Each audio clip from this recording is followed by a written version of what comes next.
Tonight on That's Dark. To some, he was charming, intelligent, and charismatic. To others, he was a cunning predator who left a trail of devastation across multiple states. Tonight, we unravel the complex tapestry of Ted Bundy's life, his heinous crimes, and the legacy of fear he left behind. Follow us through the mind of Ted Bundy. Hello, everybody. Hi. It's Alyssa. And Heather. We're back. I'm so excited for you guys. You have seen us technically because I've been keeping up some old podcasts and posting those, but it has been a month since we have actually sat down and recorded. Yeah. And I'm ready. Me too. We're starting off strong. We're starting real strong with this one. Finally doing it. We're finally doing Ted Bundy. Ted fucking Bundy. Do you want to tell the insane story about this, or I said no. I can tell about you mean about the dream? Yeah. So I went to the Zach Bagans Museum. That was a whole experience on its own. Mm-hmm. It was insane. Walk through, the serial killer room. And then at one point I thought literally I was in a good place and I'd be fine and blah, blah, blah. Well, long story short, I was on the side of the building, like basically dry heaving, panic attacking and crying uncontrollably. Why people walk by me. So that's fun. So that happened. And then I had a dream where Ted Bundy came to me and was just like trying to be all scary or whatever. Just like, he was basically saying he was so happy that he could connect. Mm-hmm. And then he was excited to see what you were going to say about him. Yeah. And it gave me really bad, icky feelings. Yeah. I felt really grossed out by it. But, he hasn't visited since. That is good. But the crazy, that is crazy in itself. But then... The next morning where I wake up and I have this voice memo from Heather telling me about this dream she had. And I'm like, well, that's really strange, Heather, because last night, and I did not tell her this at all. I went back and checked my text. I checked everything I sent that day. I didn't tell her anything about me doing any of the research on Ted Bundy. Obviously, we knew that we were going to cover Ted Bundy eventually. We've said it over and over. So many times we've said that. Right. It wasn't like anything recent. And I was like, well, that's really strange because I was doing my research on Ted Bundy last night, literally typing up what I was going to say in today's episode. And so that was really freaky.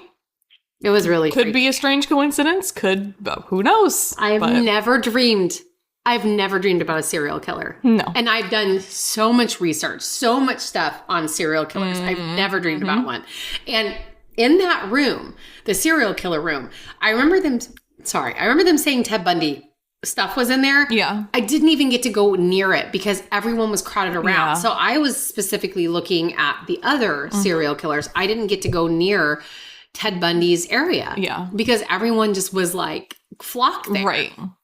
So that I didn't get to stare at his, I guess Zach Bagans, because I didn't get to see it, has the ice pick that he used and all these things that he used. The other weird thing is that I literally went into Zach Bagans. My history. I didn't want to go to that museum anyways, but I was like, you know what? I'm a really good place in my live practice. I was like, I'm going to go in there. It'll be fine. I understand the ghosts and all that kind of stuff. First room, fine. No problem. It was I could definitely feel a lot of energy. Yeah. And I was like, okay. Then we went to this other room, which was horrifying, but it was about an exorcist. But honestly, the girl was murdered by the priest and her mother. And she was mentally ill. And that was just horrifying. And then we go into a couple other areas. At Geen, nothing in that room. Like the smells were horrendous from every room. Like he has this like weird scent thing being pumped in there. Oh. And that was making me like, I had to like, cover my nose and stuff. But I kept feeling like there was something on me, like looming over me. When we were in the exorcism room area, we were sitting on the chairs because it was made to look like you're at a church. And I had my hair in a ponytail and I literally felt someone pull the back of my hair like hard. It hurt. And I went like that. And I turned because I forgot that I was in the last row. No one was behind me. Oh my God. And I was like, well, that's weird. So you know me, I was like, okay, well, I'm just going to. Well, is it weird for you though? I know, but I was like, I'm just going to ignore it because that's what I do. So same. As we're going, I just feel like this like thing on me. And we get to the serial killer room. And when I was in there, I felt anger like I've never felt before. Like I was so angry at the people in that room. So freaking angry. I was just like, just angry to the point where I was like, I need to leave. And so I like leave out the room. And then the tour guide that's out there, she's like, I felt it too. And I'm like, I don't know what, don't talk to me. That's which is like, this is so much energy coming everywhere. So then we get to the James Dean car room and there's also this woman that was very scared and she's just like watching me because I don't hide my stuff. Yeah. I'm trying so hard. I'm becoming like violently ill feeling. Like I'm like sweating. My face is pure white. I know it. And I'm like, and I just feel this thing on me. And then when we were in the James Dean room, I felt like this immense amount of pressure and it panicked me and I needed to go grab Jake's arm because I was just like worried. And I like grab his arm and he was just like, I'm like, okay. Like, he's like, yeah, I'm fine. So then we get out of that room and I'm like, this woman comes up and she goes, are you okay? And I was like, huh? I just said, uh-huh, I am. And I had this like, just this feeling on me. So then we go into what's going to be the carnival room. I couldn't. Not a carnival. I got no, like it wasn't even that. I like just got. I was like, I'm gonna throw up. I'm gonna throw up. And they're all of a sudden, I got all these security guards, and they're like, get her outside. They take me out the side door, and then I just cry. I just start sobbing. You got my text. Yes. You got my message. I was gonna say I don't know what I was doing that night, but I didn't get it till like an hour after you sent it, and she was hysterically crying. I feel like shit. I'm like, oh my God, I'm so sorry. I didn't know who else to tell. Because Liz and them were still on the tour. They took me and they got me water and I was like dry heaving and I was like sobbing, because I sent you those messages because I was like, I don't know what's wrong with me. Like I was like, oh no. And sobbing. And they're like, okay, if you feel like you want to go on with the tour, once I was able to finally calm down, but I felt that thing still looming on me. So I brought salt in my purse and I grabbed 2 handfuls of it. And I just like very firmly, I was like, you may not be on me. You may not follow me. Like I just said that. And then I felt it recede. And then I started getting a little better. So I was like, okay, I think I can go back in. The minute I walked in there, hit again. And I went right back out. And I was like, I can't do it. Yeah. I can't do it at all. So then that night, Ted Bundy came to my dream. Yep. So I don't know who was on me. I don't know. He did say he loved that he could connect. Right. So I don't know if because I firmly believe if people are worshiping him anywhere, he's going to visit you. Well, I don't worship him, but no. We'll be talking about some of that today. But good God. Yeah. Well, I'll never go back there. No, I don't. I will never step foot or go back in that. I will never, ever step foot in that house again. Okay. Well, let's get into Mr. Bundy. So, born Theodore Robert Cowell on November 24th, 1946. So sad that he's a Sagittarius. Just have to say. Well, that's why he's got charisma, though. Oh, yeah. That's it. He was born in Burlington, Vermont. Ted's early life was marked by a series of unsettling and unusual circumstances. He was born to Eleanor Louise Cowell, who was just 22 years old and unmarried at the time. And to avoid social stigma, Bundy was initially raised as the adopted son of his grandparents and was told his mother was his sister. Of course. The deception led to significant identity issues later in his life. He was recorded saying to a coworker, Anne Rule, who, fun fact, she ended up writing a book on him. much later in life. But he was reported to tell her, "When I was born, my mother couldn't say that I was her baby. I was born in a home for unwed mothers. And when she took me home, she and my grandparents decided to tell everyone that I was her brother and that they were my parents. So I grew up believing that she was my sister, that I was a late baby born to my grandparents." End quote. Yeah. Yeah. It's a little, It's a little involved. Yeah. Yeah, to say the least. He ended up moving to Tacoma, Washington with his mother in 1950 after she married Johnny Bundy, a hospital cook who adopted Ted and gave him his famous last name. That's so funny because you said Johnny Bundy and I almost went like, that's like Ted Bundy. No, really? That's shocking. Oh my God. Despite a seemingly normal family life, Ted exhibited some early signs of disturbing behavior, including an obsession with knives and a tendency to spy on people. Oh. Yeah. And at the young age of just 3 years old, little Bundy went up to his aunt while she was taking a nap and surrounded her in a circle of knives. And when she woke up to him staring blankly and laughing at her. After he was caught, Oh, yeah. Three? Three. And he put a circle of knives around? Yeah. Yeah. Oh, God. Yeah. I'm sorry, but being raised your brother of your mom does not elicit that. No, it does not. That's weird. Sure doesn't. The aunt later told interviewers, after he was caught, he was not like other children. He looked and acted like them, but he was haunted by something else. Sure was. Yeah. Sure was. Did they think that because of the look in his eye or because he put knives around somebody? I mean, I think it's a combination of it all. I see it in his eyes. 100%. 100%. 100%. All the photos that people deemed woohoo. I do not see that. I saw some videos of him when he was in court being his own little attorney. And he's just creepy. And obviously it's creepy because we know what we know now, but he just looks creepy to me. He does. He doesn't look right. It's like he's looking through you. Yes. Is the only way There's no connection to human life. No. But it's also when he is looking at you, it's like he's literally looking into you, trying to figure you out. Don't like that. His teenage years were relatively unremarkable.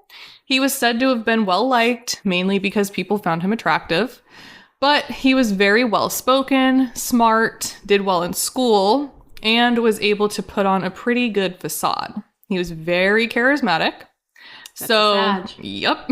So he just used that as his mask, essentially. But he was arrested twice in high school for suspicion of burglary and auto theft. No way. Yeah. Huh.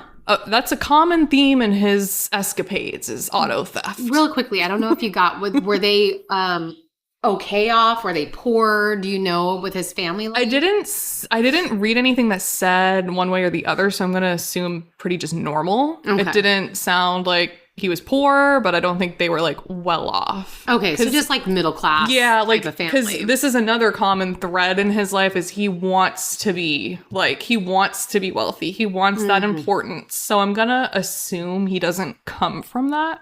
Okay. But it didn't say he was poor either. So he was arrested for suspicion of burglary and auto theft, as well as ski equipment, and for forging ski lift tickets as well. So, interesting. Sounds like he wanted to ski. I think he did. And then he didn't have the means to do so, and he just went ahead and made it happen. Yeah, so maybe he was poor. I don't know. His behavior grew more and more troubling as he reached adulthood. He attended the University of Puget Sound before transferring to the University of Washington in 1967 to study psychology. Because they all do. They do. No offense if you're a psychology major. That is also where he met his first and supposed only love, Stephanie Brooks. Just an FYI, that's not her real name. She just goes by that to protect herself. I think it's very wise. Agreed. Stephanie came from a very wealthy and powerful family within politics, and I believe that's why Ted loved her or thought that he loved her. I think he really liked the idea of her, since she came from everything that was important to him: wealth, prestige, politics, power, etc., all of that stuff. She ended up breaking up with him, and from there on, he became obsessed with her. He tried for 6 years to get back with her. 6 years. It was here that Bundy honed in on his manipulation skills. 6 years. Oh, yeah.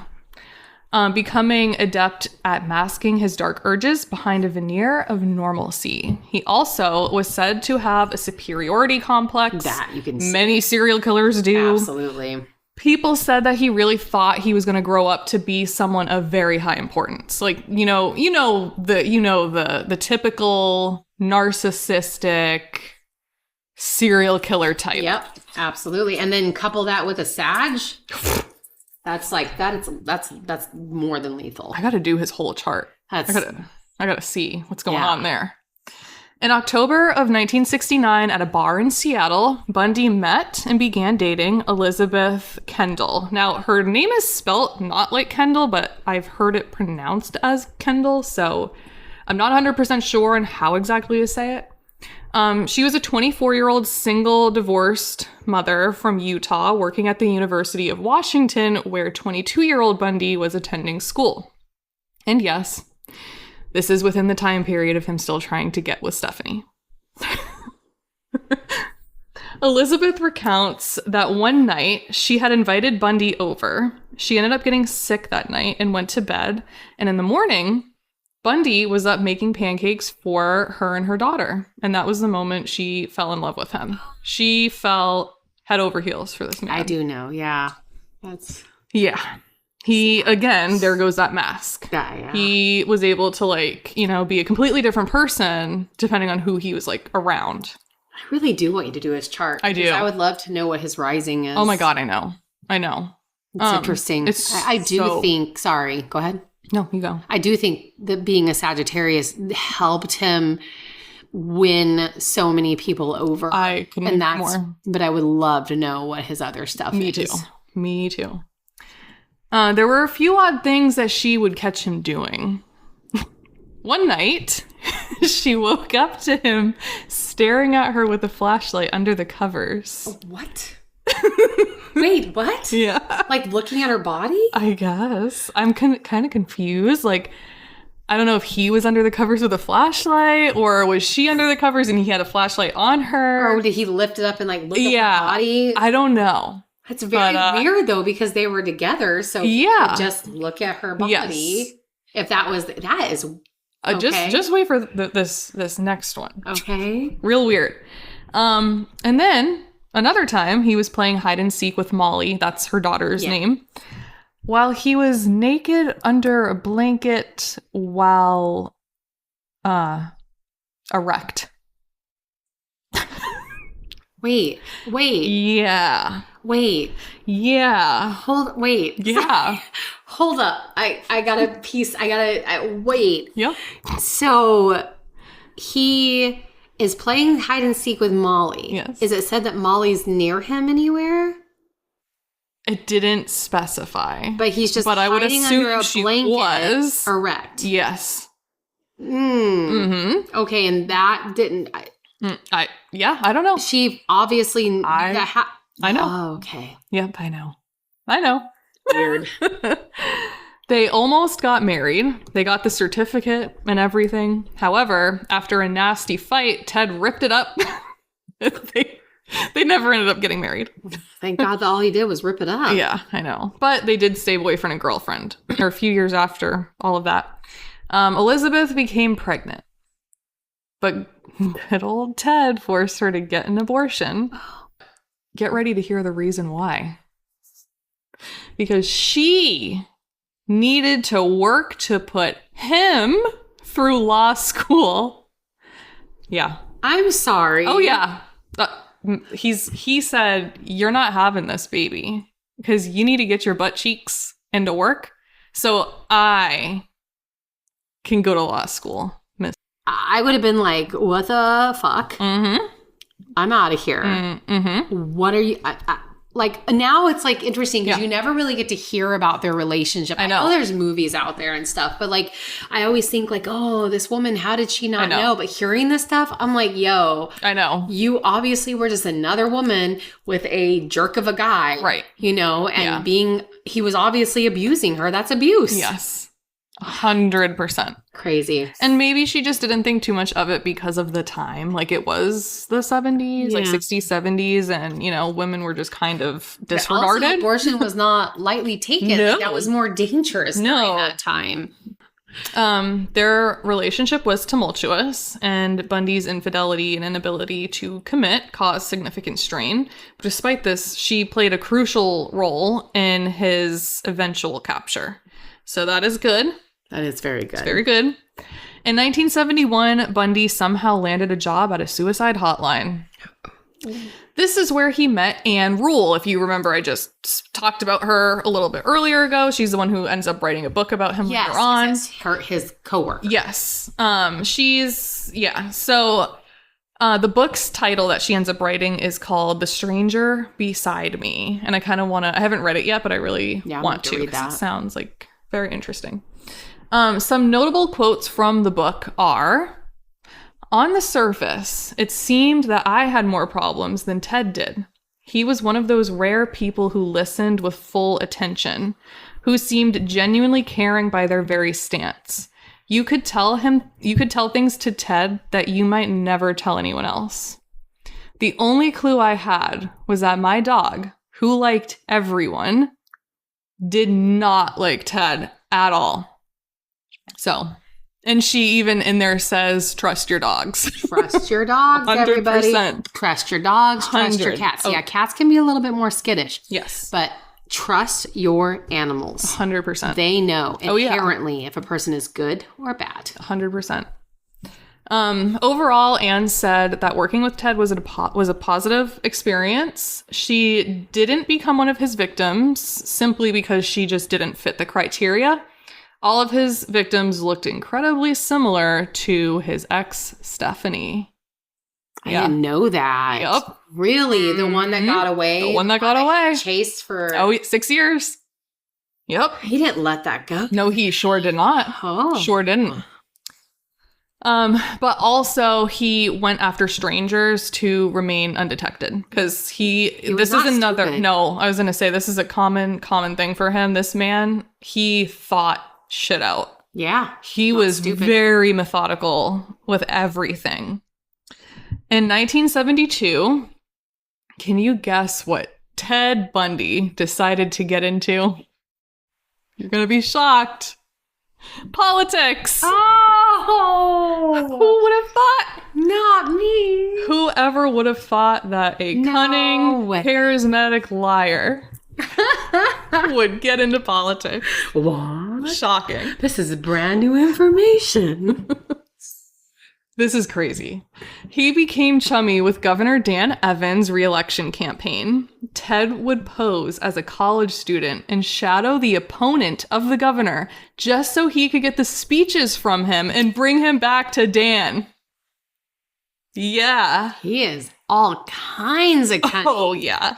Holy crap. He was described as smart, aggressive, and a believer in the system. Okay. Yeah. That's because that kind of worked for him for a little bit. In 1973, he got back with long-term ex-girlfriend Stephanie Brooks. Wait. Oh, is he still with his lady? Oh, yes. Oh, just wait. Oh, but just wait a minute. Oh, you'll see. Okay. He would get engaged to her soon after that. And yes, he's still with Elizabeth. And no, neither of them know about each other. Oh my God. Now remember, Bundy was obsessed with Stephanie. Oh, yes. He tried for 6 long years to get this lady back. He gets into politics, more than likely to impress her. He finally gets the girl of his dreams back. Gets engaged to the woman of his dreams. Perfect, right? Then just completely cuts off all communication with her. What? Was it not what he was expecting? Was the... What? I don't understand. Like that, he made his goal. Yeah. He's like, I did it. Yeah. I don't need her anymore. He's like, okay, that's I mean, at least she only got the communication cut off. I mean, again, he's smart and doesn't want to off anyone near him. Exactly. But yeah. That is bizarro. Very bizarre. Just like immediately. As soon as he got engaged? Yeah. So she obviously is trying to reach out to him, get a hold of him, and finally one day she was able to, and she's basically like, what the hell? What happened? We were engaged, we were supposed to get married. And he simply replied with, I have no idea what you mean. And hung up. Just hung up. What? Yeah. 6 years. Oh, yeah. Oh, yeah. It was absolutely like the one that got away, but in a really sick mind. And once he got her, I guarantee it didn't live up to the whatever he created in his head. There's that possibility. But then you got to think and now he hasn't, as we know, he hasn't killed anyone yet. No. But all his victims look really shockingly similar to her. So there is that option that he finally attained what he was looking for, and it just wasn't like, it was like, lame to him. Yours, though. He could have wanted to get back at her. Like, oh, I'll show her. I'm going to get her. I'm going to riz her up. I'm going to get the lady of my dreams, and then I'm going to dip out. Oh, so he comes on top. Right. Exactly. She didn't ditch him. Right. So that's kind of another theory that I have. But yeah. But this is believed to be kind of what set him off. We're going to get into his murders now. So this is very disturbing information, guys. So if this is a huge trigger warning, if you are very sensitive to any kind of abuse, especially sexual abuse, this is probably not the episode for you. Holy crap. She really did. Like his victim. Yes, wow. They look just like her. Insane. Just like identical to her. He was known to have murdered 20 women throughout the 1970s. However, he admitted to murdering 36. Some people believe that he may have even killed up into the hundreds. His killing spree began January 4th of 1974. Karen Sparks, living in the University District of Seattle, was attacked in her home and left to die. Someone broke into her home while she was sleeping and took a metal pole off of her bed frame, would bash her head in, and then took the same pole and would use it to sexually assault her so violently that the pole actually punctured her bladder. Oh my God. Miraculously, her roommate found her 20 hours later still breathing. What? However, she suffered permanent brain damage, significant loss of hearing and vision, and internal injuries. Karen was able to tell police that she saw a man multiple times before the attack stalking her around campus. Now, this is not an official Ted Bundy victim. However, after you hear the rest of his murders, it's pretty obvious. She fits the look, too. Oh, she just looked so happy when she was young. Mm-hmm. It's awful. His first confirmed victim was 21-year-old Linda Ann Healy. He never confessed to attacking her. I didn't find it. Okay. But it is strikingly similar to how he goes about the rest of I've actually never listened to how he's oh my God, women. It's horrific. I don't know what it is about him. I just don't like being near him. I know. So I've never listened, but now I'm going to find out. So I'm finding out with you guys. Pretty horrific shit. So his first confirmed victim was 21-year-old Linda Ann Healy, a University of Washington student and also a local weather and ski reporter. There's that skiing stuff again. Interesting. tie that he has with skiing for whatever reason. Yeah. She disappeared from her basement apartment on January 31st of 1974. On February 3rd of 1974, police were called to follow up on a missing persons report regarding Linda. They found blood on her sheets and pillow, but not enough to indicate that she had bled to death. Her nightgown was hanging in the closet with a ring of dried blood around the neck, with some of her clothes, pillow, and backpack missing. Police theorized that someone snuck in, bludgeoned her, dressed her in fresh clothes, and then brought her to a second undisclosed location. Just 3 days after her abduction, a male called 911 saying, "Listen and listen carefully. The person who attacked the girl on the 8th of last month and the person who took Linda Healy away are one and the same. He was outside both houses. He was seen." They were never able to identify the caller, though, but 14 months after Linda's disappearance, her skull and jawbone were found on Taylor Mountain, just about an hour from her home. And Taylor Mountain that's going to be a reoccurring place that he likes to bring drop his victims off at. Really? Yep. I want to add a few interesting tidbits about Ted. He liked to kill near construction sites since they were typically loud. It could mask the screams of his victims. Also, later would start faking injuries to lure in unsuspecting victims. I did know that. Yes, and wore a turtleneck because it would hide a very distinct mole that he had on his neck. Gosh, that's why I always was like, why is this man wearing turtlenecks? Like, no hate, I love a turtleneck. It's also that was like, it was a style. He wouldn't be noticed because that was a style. That was back yeah. then. That's but true. That's interesting that he thought that far is about the mole on his neck. Yes. Like, yeah. So I was looking at pictures of Linda's apartment just because I wanted to see, and I just want to put in the humanized part of her is that she had, just like every young girl her age, she had like a poster and all these like pictures put up, like it looks like Polaroids of friends and everything all along her bed, and she's just in this tiny little basement apartment, but like it was just such a what you would think any young girl's typical loving life, like yep, yeah, it's that's awful. just so sad. You may be asking, what about Elizabeth and Molly? Oh, yeah. Wait a second. He's still with them. Okay. However, it was noted that he began to change. He would go MIA for days at a time and just return and act like nothing happened. And of course, when she would ask where he would explode and gaslight the absolute shit out of her and switch it up and blame her for something.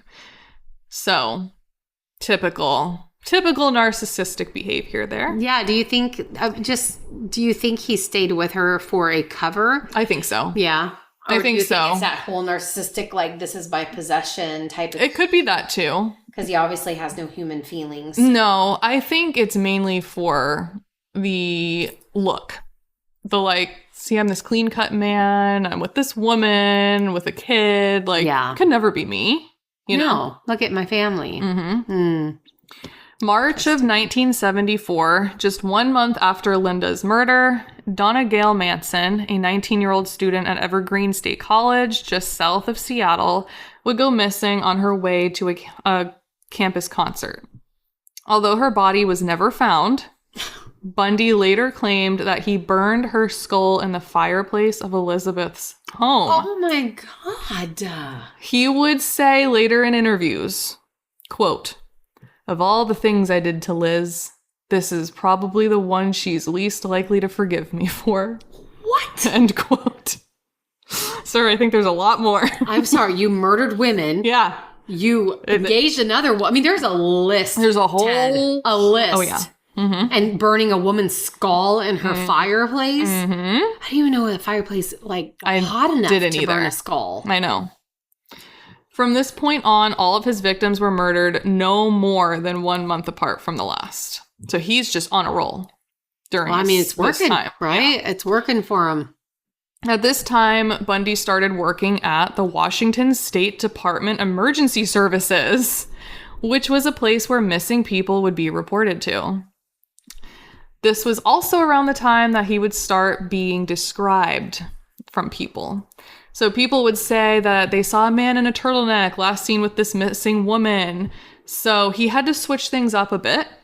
And he began introducing himself to young women as Officer Ted Roseland. Like, you're going to use your real first name, dude? That's how narcissistic he is. That just says it all. Because he is Ted. Exactly. Sadly, in April of 1974, his new title worked. 18-year-old Suzanne Elaine Raincourt went missing while doing laundry on campus. Even with a massive search for her, she was not found. However, some people on campus claimed that Suzanne had been approached by a man named Ted, who had his arm in a sling. Then, in May, Roberta Kathleen Parks disappeared on campus at Oregon State University, and Bundy then went on to assault her in either Oregon or Washington. It's not 100% clear. Investigators did later find her skull on Taylor Mountain in Washington. After the murder of Roberta, Bundy started to change the way he was murdering. Up until now, he'd been abducting, sexually assaulting, and then murdering them and leaving them to decompose on their own.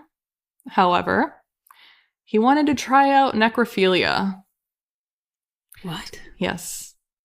Claiming more victims in June, just 10 days apart. Wow. June, my goodness. Like, he doesn't stop, satisfied. Dude. Even for a minute. No, he doesn't. You know how, like, some serial killers, like, lay for it? Can't. Like, he can't. He literally couldn't.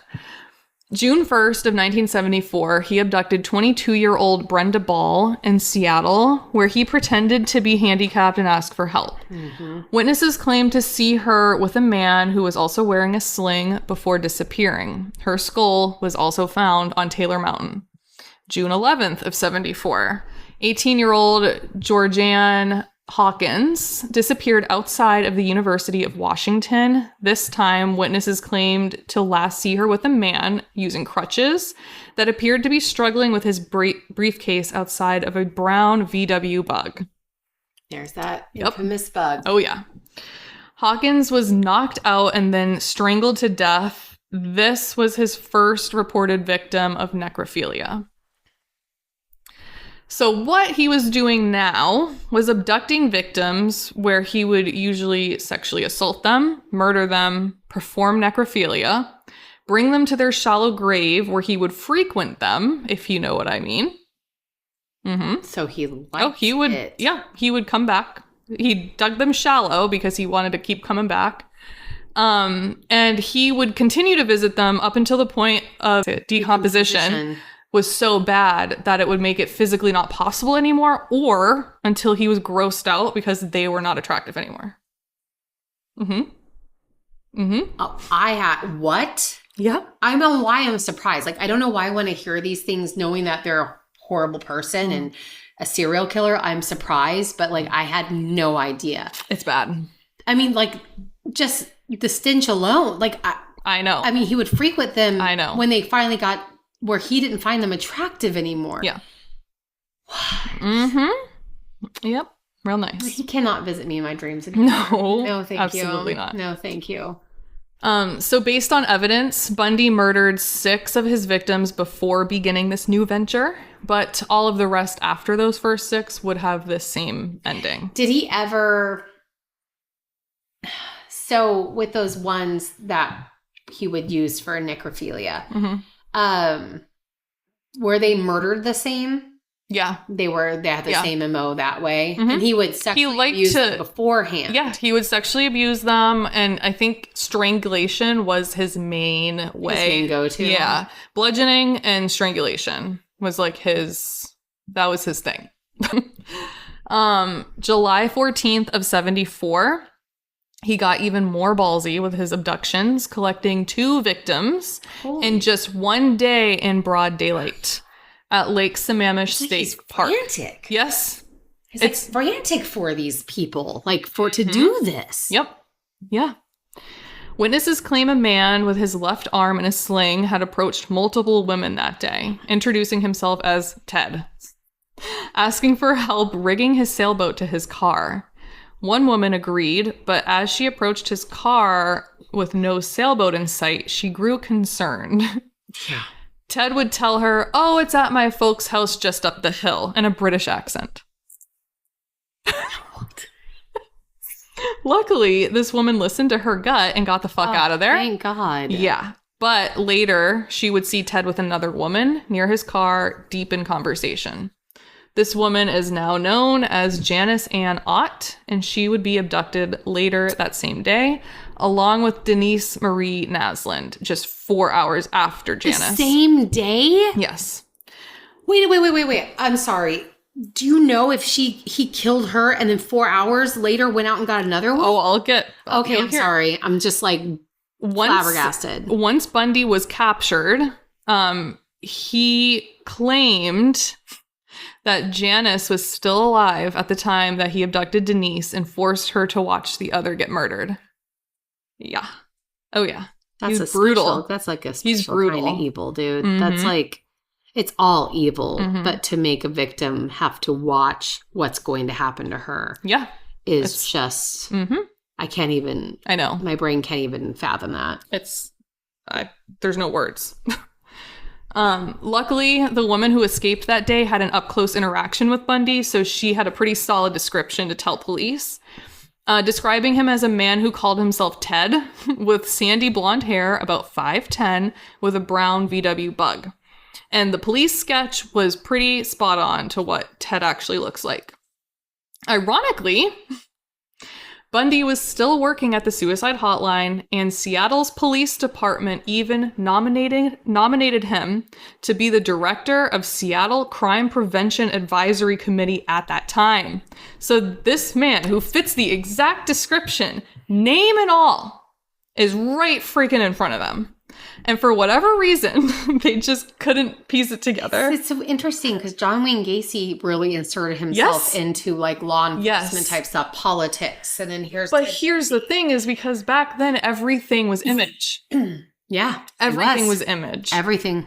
So they knew to place themselves in those places of authority because they were not looking for those people. They were like, that couldn't be that person. There's no way. Yeah, where now we know because of these prolific serial killers. We know, you know. However, Miss Icon Anne Rule, Bundy's coworker at the hotline, reported him after seeing the sketch. Okay.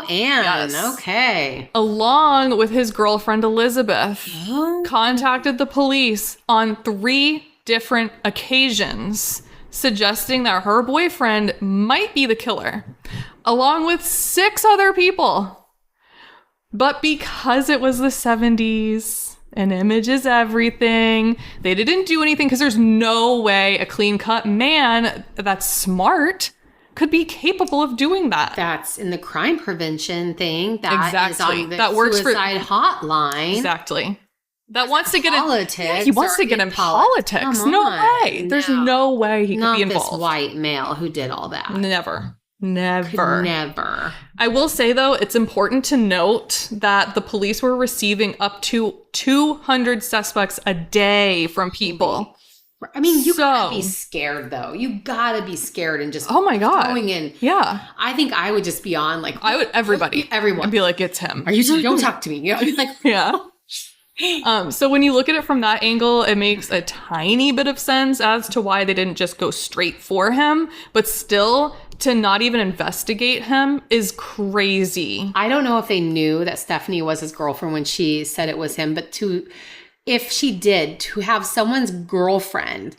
This was Elizabeth that called. Elizabeth, not Stephanie. Yeah. To have someone's girlfriend call that and say, I think it's my boyfriend, you might want to pay attention to that. They didn't listen to women that much in the 70s. And this is really sad. They barely have got there now.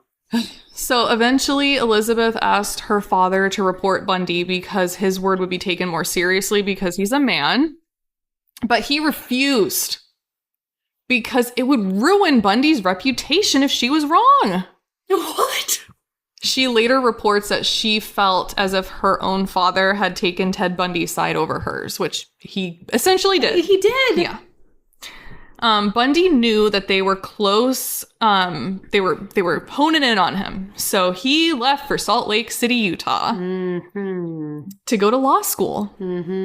And he would also get baptized in the Church of Jesus Christ of Latter-day Saints. He's a Mormon. He's not. I know. He didn't. I know. He was obviously doing it for image. I was just laughing because the fact that he went to Utah and was trying to incorporate himself. Yeah. He's like, Utah, I'm Mormon. a Mormon. I'm a Mormon. Yes, Utah. Perfect. Yep. I'm going to fit right in here. No one will get me. No. No religious man has ever committed a crime before, right? Ever. Never. Never happened. No. Definitely not. Nope. They'll protect me. Yes. Bundy attempted to lessen his crimes. He just wanted to go for a casual rape and let him go. He just wanted to, casually just... This man's obsessed. Yeah. He can't even stop. No. A casual rape? He was like, I'll just do that. I'll just lessen it that way. It never ended up working though. He always ended up murdering them. Yep. Of course. The first few victims of Utah were Nancy Wilcox, who was abducted in October of 1974, along with Melissa Ann Smith and Laura Ann Amy. Not Smith. Laura Ann Amy. They were later to be found in the mountains of Utah soon after having been messed with after death several times up until the time of unrecognizable decomposition. So can I ask a very gruesome question? When you say that they appear to have been messed with many times, was there semen left over? It didn't say, but that's what I would think. Yeah, like what? There had to be something. They were messed with. Right. Sorry. It's just my curiosity. I just want to know what. And maybe an autopsy. Well, I mean, they wouldn't be doing an autopsy, but maybe there's a way. I don't know. No, they I don't know. Would do an autopsy if they have a decomposing body. That's true. I guess they could probably tell if it had. I wonder if it's like the rigor mortis. Yes. If it's like you can see. Yeah, that's what I'm thinking. Maybe some tearing, stuff like that. Like I just want to know what made them say, okay, this person's... Well, he admitted to it. Well, I know. Yeah, there has to... I'm sure there's something that they're looking at after. I feel like back then they still could have gone with semen. So I don't think there was... knowing Ted, I highly doubt he left semen behind. I doubt it, but also they didn't know... Oh, sorry. I was going to say, this is before... They didn't know about that. Exactly. Yeah. So... Rhonda Stapley, who turned out to be another one of Bundy's survivors... Okay. She was waiting for the bus when Bundy offered her a ride in his brown VW Bug. He then took her to Cottonwood Canyon, where he sexually assaulted her and strangled her multiple times. And because Bundy looked away for a split second, she quickly escaped. Sadly, though, she kept this a complete secret for over 40 years out of fear of being ridiculed because she got into a car with a man. So she never to kill her. I hate that women can't feel I know, but safe. People will be like, well, what did you expect? So she just didn't say anything, which is really sad. And yes, I know we're all wondering. Ted and Elizabeth are still together. Wait, you're kidding. I'm not. Oh, what? But she said... But she's starting to have suspicions now. But she also... I know. Police. I know. I think she's more... So it sounds like she's starting to have these thoughts and suspicions, but everyone around her is like, no, not Ted. Like, even her own father is like, it's not Ted. He's a stand-up man. He's also a jerk to her. Right. So why stay? Right. So his behavior became more and more odd. He would have late night absences along with strange items that she would find, such as medical supplies, women's clothing that was not hers. November 8th of 1974 was a pretty crucial moment for the capture of Bundy. First, he posed as a police officer named Ted Roseland. So still using his real first name. Yeah. He approached Carol Durant at the Fashion Place Mall in Utah, where he told the 18-year-old that her car was broken into and she needed to go to the police station. And unfortunately, she was very naive and went with him, believing that he was a real officer. However, she quickly noticed that something was not right and that they were not driving in the right direction of the police station. And this charming and friendly demeanor quickly changed to a cold absence. When she asked him what he was doing, he completely iced her out. Blank stare, wouldn't say anything. He then cuffed her wrists and threatened her with a gun, but she still broke out of the car and ran for her life, and she succeeded. She went to the police station, but she couldn't find Officer Roseland's face on any mugshots at the station since he technically had not been arrested yet. So she couldn't tell them. Yeah. So obviously they were like, oh, the only person that commits crimes are people who have been arrested already. But he wasn't arrested yet. So just a few hours later, he approached a 17-year-old Debbie Kent.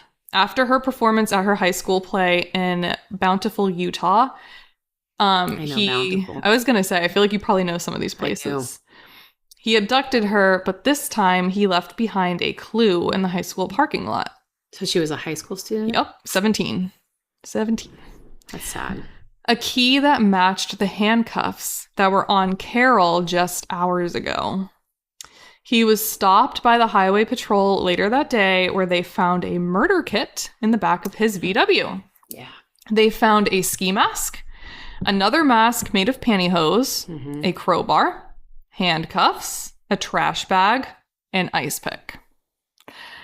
And other items that made him look very sus. So he was taken in. Yeah, that's like a little sus there. So he was taken in. However, they didn't have enough evidence to tie him to Carol and other similar kidnappings. Are you kidding me? Yep. So January of 1975, Bundy relocated to Colorado, where Karen Campbell disappeared from a hotel hallway in Aspen, Colorado, and her body was discovered weeks later. So twice now. Yeah. They had him. Right.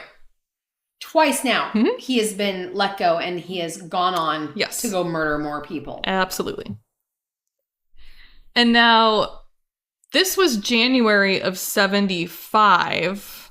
And now we're going to kind of skip to the year 76. So because we know how he kind of operates and how quickly he's going, I feel like a lot more must have happened in Colorado.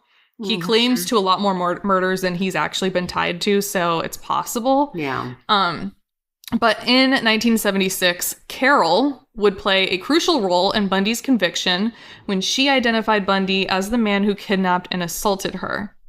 He was sentenced to prison for a minimum of 1 to 15 years. Huge gap. That is a huge gap. Very huge gap. But either way, Bundy is in jail for the first time. And this was also supposed to be the time that he was extradited to Colorado, where he's being charged for the murder of Karen Campbell. Okay. Yes. Okay. For the first trial with Carol, he used a public defender. But once he got to Colorado, he decided, in true narcissistic fashion, that he would defend himself. Yeah. Now, checks out. To you and I, this sounds like the most delusional thing ever, and it was. However, if you're in prison and defending yourself, you're allowed to have access to the library, which he did, and that was where he studied his butt off to learn about like all the law books that they had there. But not only that, you were not just allowed to be in the library, but you were allowed to be in the library without handcuffs. Yes. Okay. So, is he narcissistic and does he think he can win? Yes, but he more than likely did that because he's smart and knows, oh, I can escape. Okay. Yeah. On June 7th of 1977, he escaped for the first time. For the first time? Oh, yeah. He escaped from the Pitkin County Courthouse Law Library by jumping from the second-story window while on recess during the preliminary hearing. He twisted his ankle in doing so, but just ran his little butt cheeks into the forest of Colorado. He was out there for 6 days. What? breaking into cabins and stealing food and water, and also stealing cars again, and attempted to get out of Colorado. However, with the car he stole, he was driving erratically. Oh. Yeah. For such a smart guy, it's like, hello? Hello? Which led to his arrest again.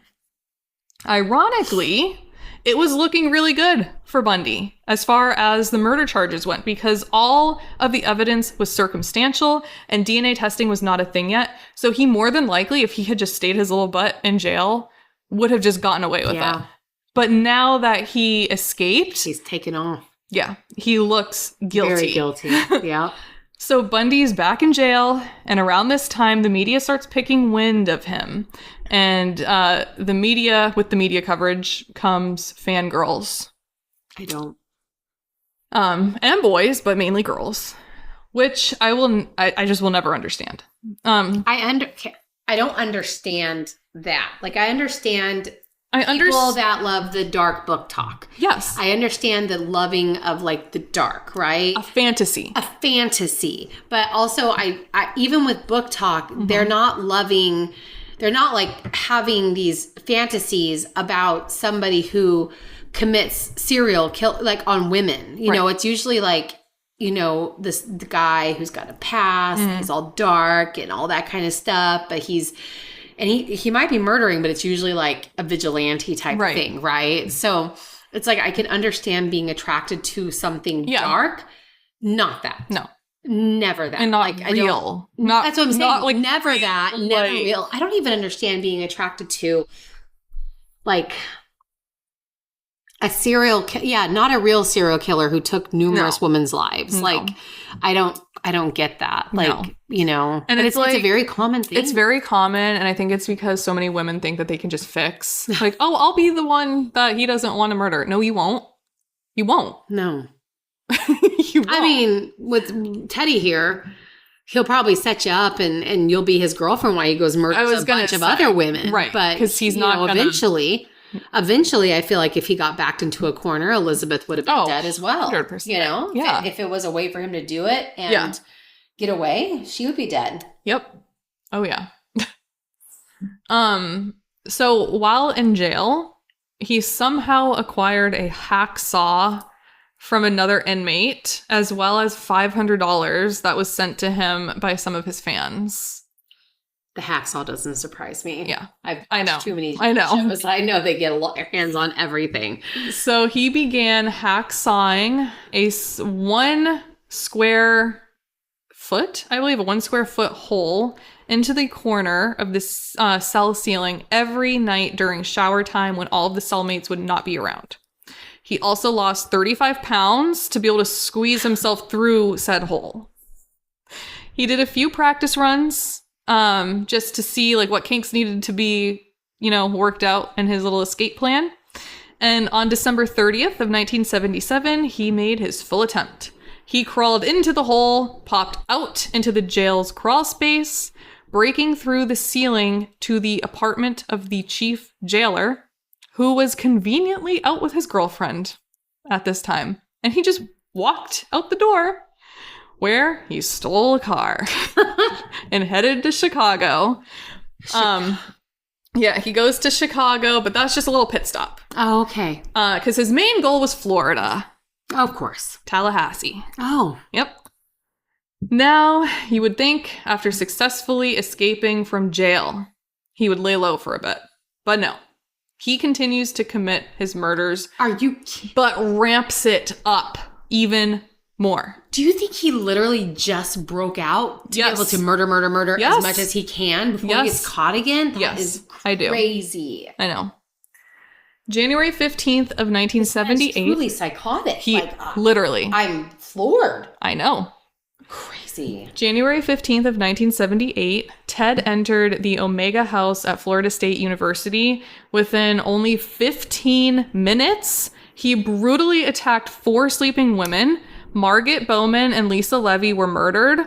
Bowman's was strangled with a nylon stocking, and Levy suffered severe beating and a bite mark on her butt, which ended up playing a huge role in his conviction. Yep. really had a character for him. Yeah. So I think he was really like, he's like ramped up. Oh yeah. Yeah. The two other women, Karen Chandler and Kathy Kleiner, survived despite their very serious injuries. But it didn't stop there. Bundy went on to attack Cheryl Thomas as well, who lived nearby. Surprisingly, he laid low for about a month without being caught. But after that month, he went to a junior high school in Lake City, Florida on February 9th of 78, where Bundy called over 12-year-old Kimberly Leach and asked her for some help with directions. When she came over, he abducted her, sexually assaulted her, and murdered her. Her body was later found in Suwannee River State Park, badly decomposed. How old was this one again? 12. That's... Yeah. And now this is the one that Ted doesn't really seem to have any feelings at all. But he claims that he didn't know her age. And seems, which I don't believe, because he's playing hide and seek with his little boner. Yeah. With his girlfriend's daughter. Yeah. So naked under a blanket. Yeah. Come on. I think that's more of like, again, an appearance thing. He doesn't want to seem like this guy. Yeah. Not only is he a killer. Right. He's a pedophile too. Yes. And this was Bundy's last known murder until his arrest in Pensacola, Florida on February 15th of 78. 31-year-old Bundy was driving a stolen orange VW Bug, which caught the attention of Pensacola officer David Lee for having... Dumb. Get a VW Bug. For having a stolen vehicle, and you guessed it, for driving erratically.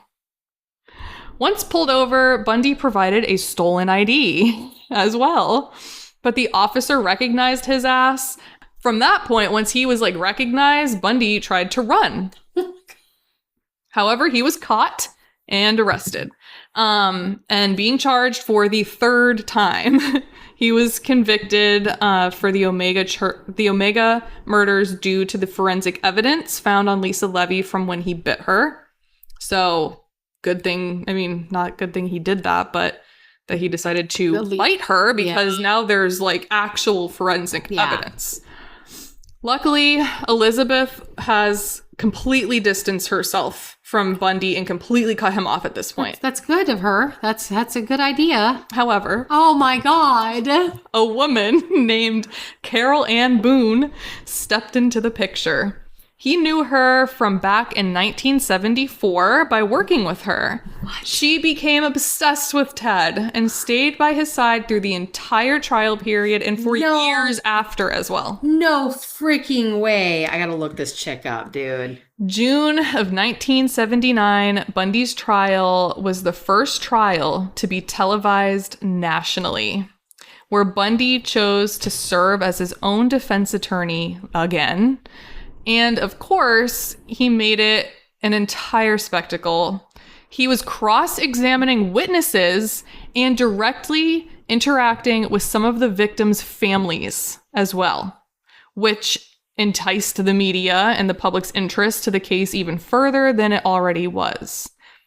Nevertheless, the prosecution's case was rock solid with the forensic evidence, and the bite marks on Levy were undeniably from him, along with the emotional statements of Kathy and Karen, who were survivors of the Omega House, by recounting vivid details of that awful night.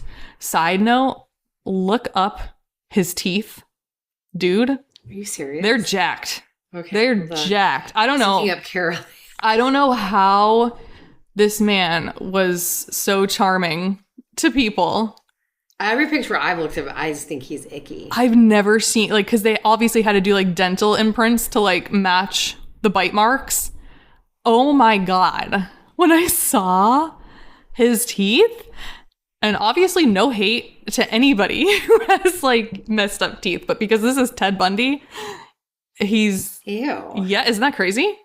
Ew. So, and that's another thing, is there, it's not even, like...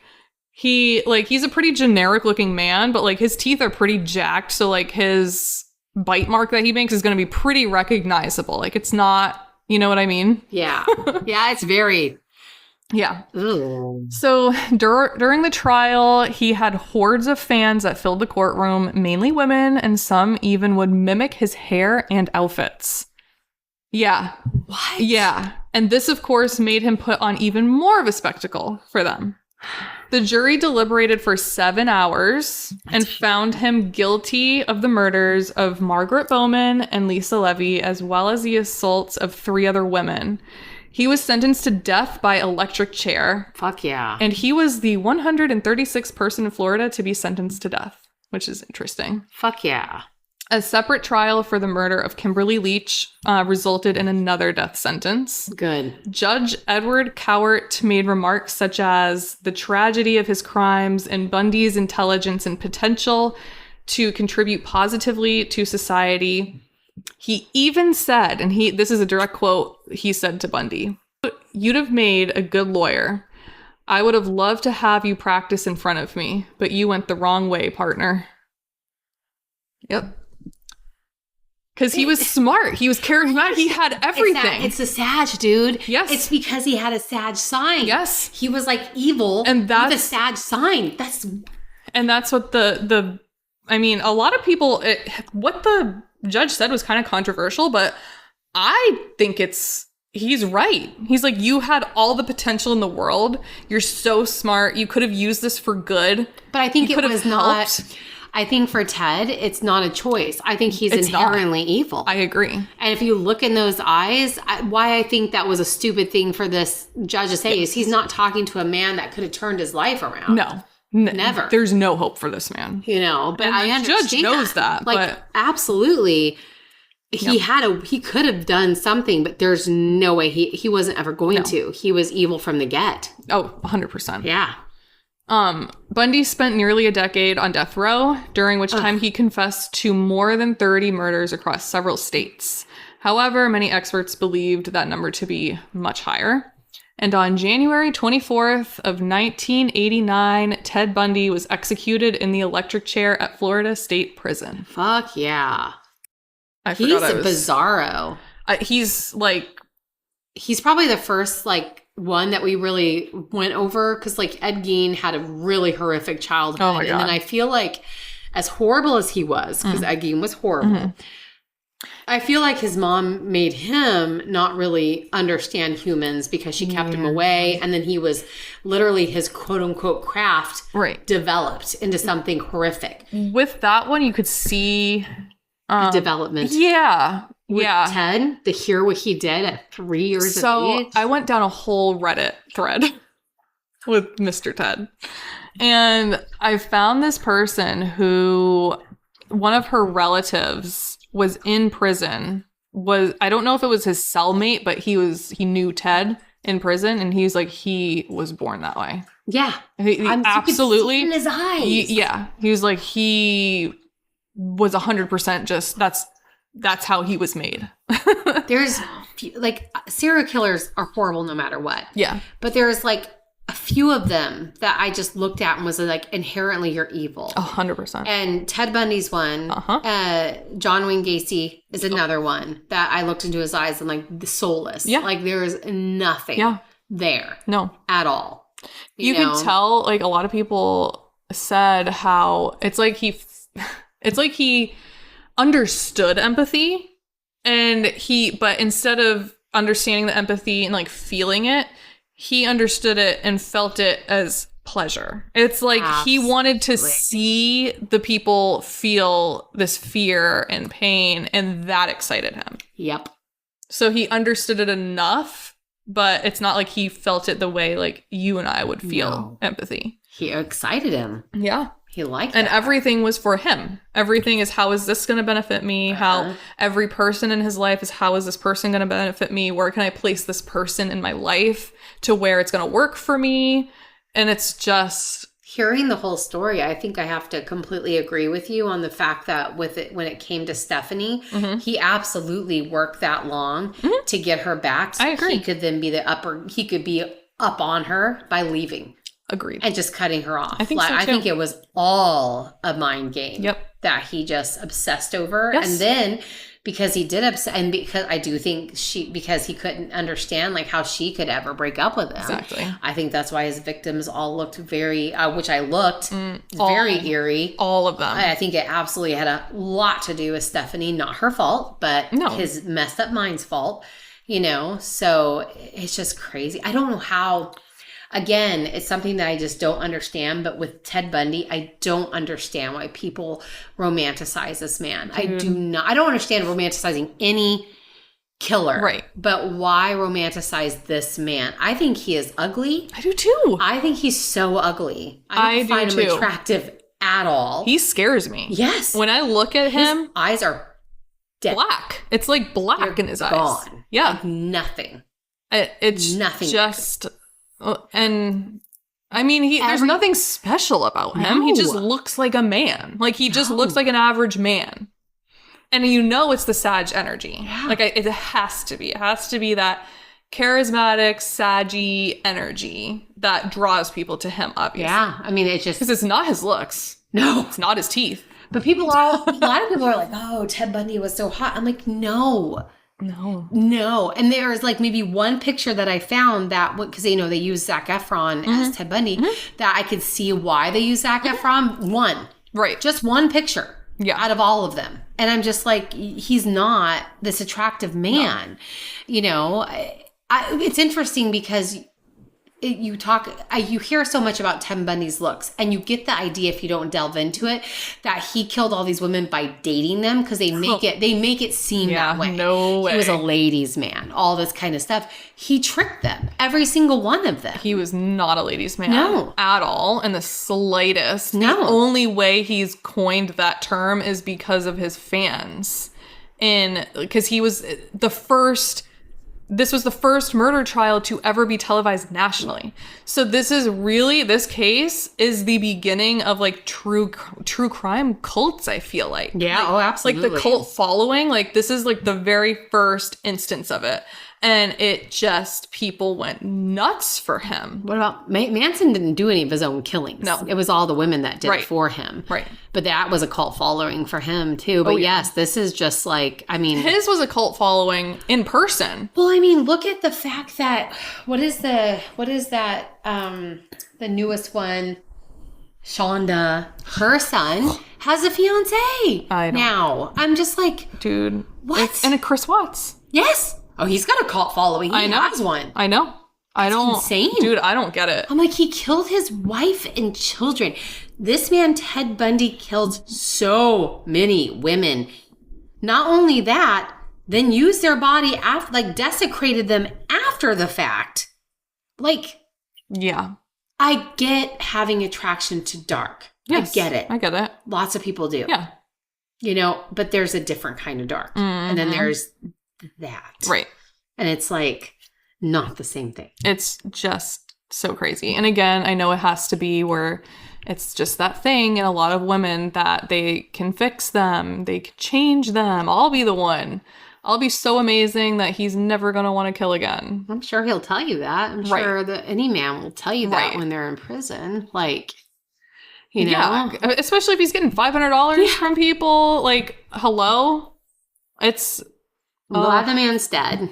He can not ever visit me again in my dreams. I do firmly believe he visits Zach Bagans' museum. Oh yeah, I do. He loves a little like show. He does. He wants to put on a show. He wants to see people like make a spectacle out of his museum little area that's there. And they gathered. Who has? Does Zach have his VW bug? No. Who has that? No. Where? That's somewhere, and I can't remember where. Zach doesn't have that. Zach has Kevorkian's van. Oh. He has his van. He has a piece of James Dean's car. Yes. I don't think he has the bug, but he does have that kill kit you talked about. Yes. Zach has that. Yep. That was what he has in that case. Okay. That everyone of course, was surrounding that. Yeah. You know what I find really interesting is even after death, his charisma carries on. It's that energy is like crazy. that even to this day, it's like the most, like, it's, remember when we did Ed Gein? And to me, Ed Gein is like, what the fuck? Yeah. Like, that's obviously Ted Bundy, that's horrific what he did, but Ed Gein is just like, what in the hell? Yeah. And for whatever reason, Ted is just the most prolific one. Like, everyone knows Ted. Like, there's not one person that doesn't know who Ted Bundy is, that literally have a crush on him still. He's dead. And I've heard people just still like romanticize him. Yeah. I don't think it was by accident they used Zac Efron, one of this Of course. It wasn't by accident. No. Because they know that women just, because there's something about Ted Bundy because no one romanticizes the BTK killer. Oh, God, no. Nobody. No. He strangled and killed and sexually abused women, but he essentially did the same thing that Ted. Exactly the same thing. Same shit. No one. No. You don't ever hear it. I don't think he even has a following of any sort. No. Because he's not charismatic. No. He doesn't have that energy. No, he's got asshole energy. Like, massively.